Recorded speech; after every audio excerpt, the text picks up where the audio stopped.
With Bullcraft Kit One, we introduced the concept of hybrid leather goods, what we believe is the 3D printable future of leathercraft.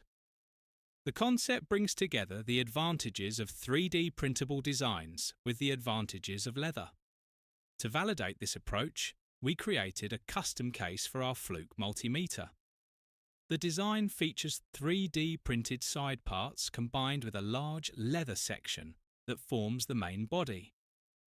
This leather piece is crafted by bonding two different types of leather, resulting in a thick, reinforced structure. During this process, we used the 3D printable leathercraft tools developed as part of Bullcraft Kit One. The leather piece is then stitched onto the 3D printed components. Thanks to our design approach, stitch holes are pre-integrated into the 3D parts, making assembly easier and more precise.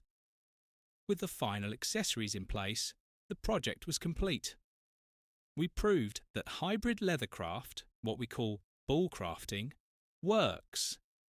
The Fluke multimeter finally got the VIP treatment it deserves, a premium case made from real leather and sleek 3D printed parts. The Bullcraft Kit One project will be on Kickstarter very soon. Our pre-launch page is now live. Don't forget to click Notify Me on launch and see you at the campaign.